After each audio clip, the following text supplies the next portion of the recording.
నమస్తే SR7 టీవీకి స్వాగతం. నా పేరు శబానా.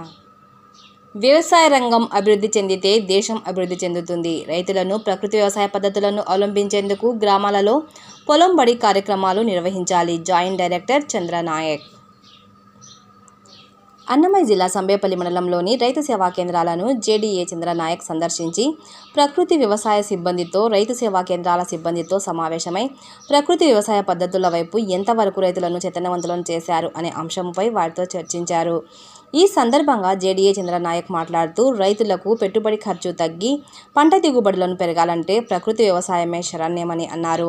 పంటలలో సహజసిద్ధమైన ఎరువులు, వేప కషాయాలు ఉపయోగించి పంటలు పండిస్తే పండిన ధాన్యం పోషక విలువలు కలిగి ఉంటాయని, ఆ ధాన్యంతో చేసిన ఆహారం తినడం వల్ల మనుషులలో వ్యాధి నిరోధక శక్తి పెరుగుతుందని, పర్యావరణాన్ని కాపాడుకోవచ్చునని తెలియజేశారు. అదనపు సమాచారం వీడియో రూపంగా తెలియపరచడమైనది. ఈ కార్యక్రమంలో assistant director Srilatha, AO Umapathi, ప్రకృతి వ్యవసాయ సిబ్బంది, RSK సిబ్బంది, రైతులు పాల్గొన్నారు. RV కృష్ణారెడ్డి, అన్నమయ్య జిల్లా ఇన్ఛార్జ్.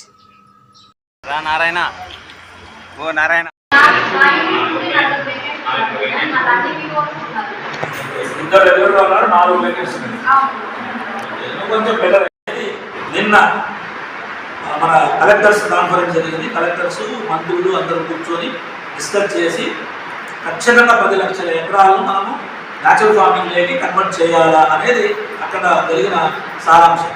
సో ఆ మెసేజ్ మనము రైతులకు తీసుకెళ్తే ఇప్పుడు ఇనార్గానిక్ కల్టివేషన్లో వేరుశనగ సాగు చేయాలంటే మినిమం 25,000 నుంచి 30,000 ఖర్చు పెట్టుకున్నాను.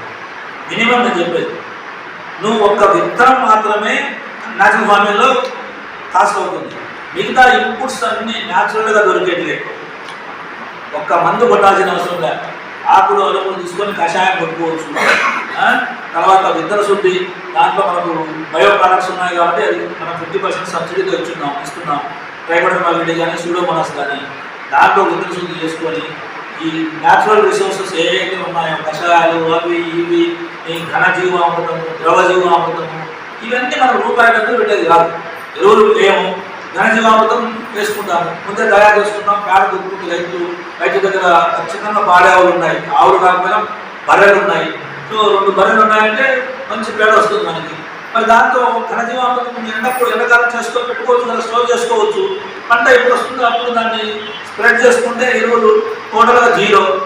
అలాగే ద్రవజీవామృతము పంట మీద వేసేస్తాము, నీళ్ళలో కలిపి వేసేస్తే నీట్గా సెట్ అవుతుంది. దానికి పెట్టుబడి 0. తర్వాత కషాయాలు ఏంటి, దాంట్లో ఏం వాడుతున్నాము? ఆవు పేడ, ఆవు గంజలము, ఈ 2 ఫ్రీగా దొరికేటివే. మరి దానికి రూపాయి ఖర్చు పెట్టడం లేదు. సో విత్తనానికి మాత్రమే 2 బస్తాలు 3 బస్తాలు అవి కూడా సబ్సిడీతో ఇస్తున్నాము. సో 3 బస్తాలు విత్తనం సెలెక్ట్ చేసుకుంటే మిగతాదంతా రైతు స్వయంగా కొంచెం కష్టపడితే దాన్ని మనం స్ప్రే చేసుకోవచ్చు. తద్వారా మనకు 25,000 పెట్టే ఖర్చు 10,000 కంటే ఎక్కువ అయ్యేదానికి అవకాశం లేదు. విత్తనం కాస్ట్ 3 బస్తాలు వేసుకున్నా కూడా ఎంత మనం సబ్సిడీ ఇచ్చింది? 40% సబ్సిడీ.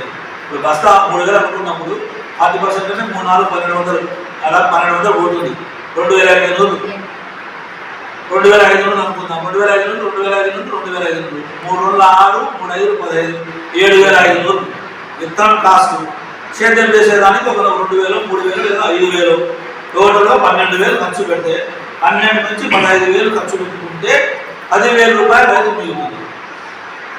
ఎరువుల మీద పెట్టే ఖర్చు, పురుగు మందుల మీద పెట్టే ఖర్చు, ఇవన్నీ తీసేస్తే రైతుకు అట్లీస్ట్ 10,000 రూపాయలు మనం సేవ్ చేస్తూ, నువ్వు 15,000 కూడా చేయొద్దున్నాను. 10,000 సేవ్ చేసినా కూడా 5 ఎకరాలు సాగు చేసే రైతు 50,000 రూపాయలు ఇన్కమ్ సేవ్ చేసుకోవచ్చు. అదే ఆ 50,000 రూపాయలని అతని కుటుంబ పోషణకు మొత్తం సంవత్సరం అంతా ఖర్చు పెట్టుకోవచ్చు. బియ్యం, బ్యాగులు ఏం అవసరమో అవన్నీ తెచ్చుకున్నా కూడా 50,000 ఖర్చు కాదు. మరి మనం ఎందుకు ప్రమోట్ చేయలేకపోతున్నాం? ఎందుకు దీని మీద మీరు ఫోకస్ చేయలేకున్నారు?